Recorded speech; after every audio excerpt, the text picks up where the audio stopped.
Estamos viviendo momentos convulsos, difíciles, en situaciones severas en muchas de las familias que hoy forman parte de nuestra comunidad, de nuestro colectivo. Madrid, Barcelona, en cualquier parte de España encontramos gente en las calles que se han quedado sin su propia vivienda, durmiendo en las calles. 2.500, más de 2.000 y pico de personas también en Barcelona o en Madrid hoy están viviendo en las calles, en nuestras calles. Gente que habían sido vecinos nuestros, que habían compartido con nosotros una instalación en un momento determinado. Y ahora los vemos en la calle porque se quedó el marido o la mujer sin trabajo y poco a poco fue degenerando la situación hasta perderlo absolutamente todo. ¿Quién le iba a decir a aquella persona que estaría en esa situación? A más de uno hemos encontrado en la calle con el que hemos podido hablar diciéndonos: es que yo no me imaginaba que esto me pudiera ocurrirme a mí. Pensaba que solamente le ocurrían a los demás, pero no a mí. Y sin embargo también me ocurrió. A veces queremos olvidarnos de lo que le pasa al resto del mundo hasta que nos pasa a nosotros y entonces nos damos cuenta que tendríamos que haber sido algo más solidarios con los demás. Preocuparnos un poquito más de la gente que sufre y lo está pasando mal, porque nunca sabes qué es lo que te va a pasar a ti. Somos en verdad un espejo, el reflejo de nuestros pensamientos. Somos también la materia gris de lo que vemos y no mitigamos, porque va calando en nuestra mente, en nuestra conciencia, y al final nos vamos convirtiendo en aquella piedra del camino que de tanto pasar y tanto pasar el agua por encima se convierte en un canto rodado, toda pulida, muy bonita desde el exterior, pero siendo y manteniéndose esa piedra en esencia. ¿Dónde está el corazón de lo que pensamos y sentimos a día de hoy? Dentro de esa piedra tan pulida por el agua, por la erosión, está ahí dentro, pero ahí dentro hay piedra o hay corazón. A veces tenemos que desandar lo andado, volver a renacer sobre nuestras propias cenizas y empezar a plantearnos que a lo mejor los cambios, las crisis vienen por algo, por algún motivo, porque tenemos que aprender muchas cosas de lo que hemos hecho y hemos dejado de hacer. Hay que saber aprender también de esas crisis, que no deja de ser, la palabra en sí ya lo dice todo, cambio, ¿no? Hay quien ve la aparición de una crisis, por otra parte, como un fracaso personal. Siente que todo lo llevado a cabo hasta la fecha estaba sustentado en una falsa imagen y que ha engañado a los demás y a sí mismo. Y no es totalmente cierto. Es verdad que tal vez no ha tomado las medidas adecuadas que le evitasen dicho tránsito, pero debe interpretarlo como que hasta la fecha tenía otra vida, era algo así como otra persona. Por tanto, tras la crisis de valores y la explosión de emotividad que ello representa, esperemos que no sea demasiado gravosa ni para ellos ni para quienes lo están viviendo, ¿verdad? La clave es despertar de nuevo al mundo y reconstruir o renacer, como te digo. Porque renacer no necesariamente es partir de cero. Eso puede ser demasiado caótico, además de negativo. He conocido a personas que en una misma semana, después de entrar en crisis, dejaron a su pareja, cambiaron de casa, abandonaron el trabajo, se aislaron de su círculo de amistades y comenzaron una vida nueva en otra ciudad, en otra parte del mundo. Puede que a alguien eso le funcione, pero ese renacer es un tanto taxativo, por no decir de alto riesgo. Lo importante para renacer tras la crisis interior es encontrar un proyecto que puede ser personal, de pareja, laboral, de familia. Todo dependerá de dónde se produzca la crisis o de cuál sea el detonante. Sea cual fuere o como fuere, este nuevo objetivo será el punto y final de la revolución o renacimiento. Siempre tiene que haber un objetivo, pues de lo contrario, podemos andar perdidos durante años intentando saber a dónde ir, algo harto difícil, cuando por muchas brújulas que llevemos todavía no hemos decidido cuál es el puerto de destino. Ahora bien, en caso de no saber a dónde ir y pretender sencillamente experimentar, creo que debemos tener en consideración aquel cuento de los 3 marinos que dice algo así.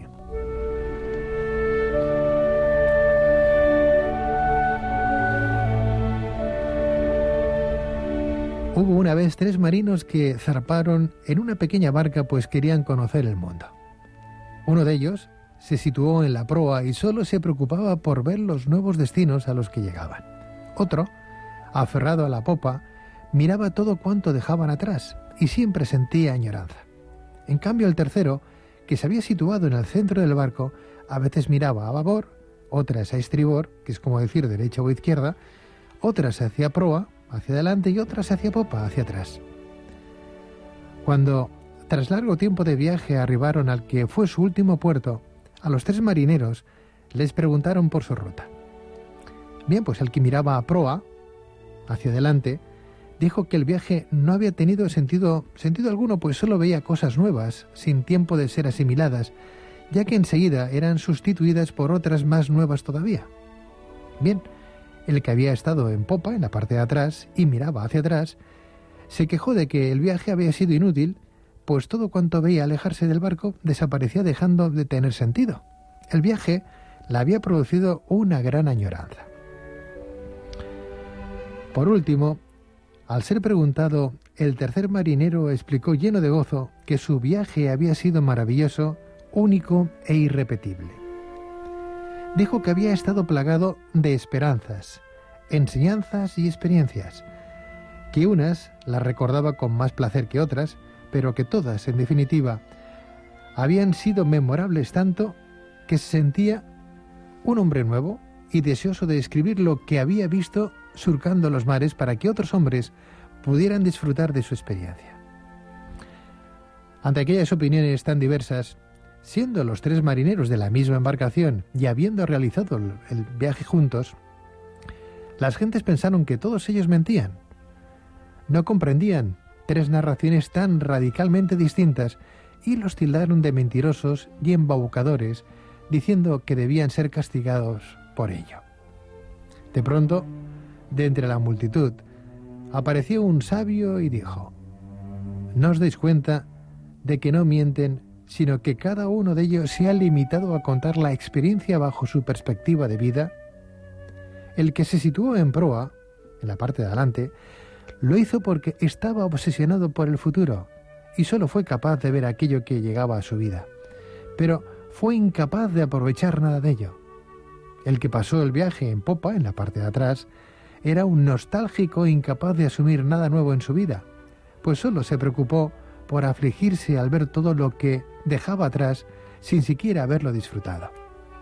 En cambio, el único que podría decirse que sí ha aprovechado el viaje es aquel que viajó en el centro y miró en todas las direcciones, pues vivió el viaje desde el presente, proporcionando todas y cada una de las cosas que le ha suministrado a la travesía, así como hacia los lados, porque veía el horizonte, el que entraba y el que se iba. En verdad creo que el relato no puede ser más claro. A veces no importa hacia dónde vamos si no sabemos cuál es la meta final. Debemos intentar vivir la experiencia desde el presente con plena conciencia, pues solo así será útil ese tránsito, ese viaje. Por eso, al renacer, no podemos ser como el marinero que mira a proa, delante, pensando solo en el futuro, en lo que vendrá, ni tampoco actuar como ese que estaba aferrado a su pasado en popa. Tenemos que ser como el marinero del centro, dejándonos llevar con absoluta libertad, extrayendo hasta la última gota de la experiencia vivida. Renacer no necesariamente debe tener un orden preestablecido. A veces proyectar más de la cuenta solo nos da incapacidad.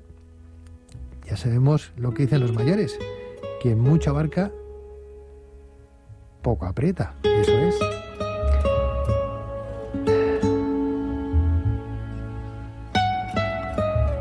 Pero eso sí, tenemos que consensuar en nuestro interior los caminos que tomamos e incluso intentar ver si podemos contar con la colaboración de alguien para que el tránsito sea menos gravoso. Hay que buscar amigos, familiares, gente con empatía, gente buena, que la hay y mucha. Al actuar en el renacimiento debemos buscar objetivos, pensar cuáles son los proyectos de futuro y ver cuáles de los que teníamos antes son factibles de conservar. Debemos también analizar cuáles son nuestras expectativas y preguntarnos de qué deberíamos hacer o qué deberíamos hacer para poder cumplirlas. Por último, pero no por ello menos trascendente, en ese renacimiento que nos ayudará a salir y superar la crisis, esa crisis interior, debemos saber que conocerse mejor y adaptarse al cambio requiere un poco de esfuerzo y dedicación. Por eso, si lo hacemos de forma desapasionada, como si se tratase de un simple juego, no nos daremos cuenta y poco a poco sabremos mejor cómo somos en esa nueva etapa de la vida y de qué manera debemos actuar para ser más felices y completos. Y para eso solo hay un truco: hacer un esfuerzo por desarrollar la capacidad de observación y de atención. Debemos fijarnos en esa nueva etapa en cómo hablamos, cómo pensamos, de qué manera nos relacionamos con los demás, etcétera, etcétera, etcétera. Por otro lado, debemos tener en consideración que el conocimiento profundo de uno mismo no es instantáneo, y menos cuando vivimos una nueva etapa. Por eso debemos tener paciencia, fuerza de voluntad y no dejarnos vencer por la falta de resultados a primera vista. Es importante no corregir o modelar formas de actuación erróneas sin antes analizar y saber si se trata de algo innato o adquirido de forma temporal. Una cosa es que en algunos aspectos seamos como siempre, y otra que pretendamos ser al 100% otras personas.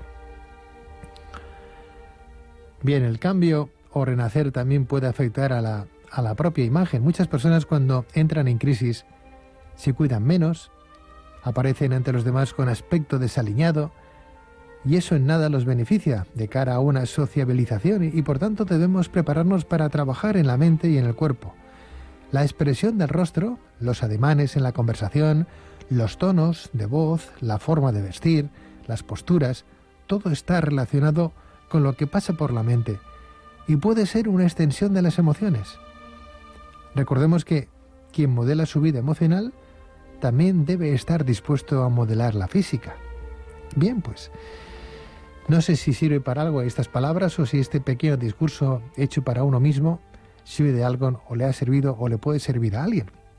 Pero en cualquier caso, si te atreves a renacer, si quieres salir como ese ave que surgió de sus propias cenizas, pues entonces, adelante, feliz crisis, porque al fin y al cabo, vivirla, que no padecerla, es también una forma de evolución.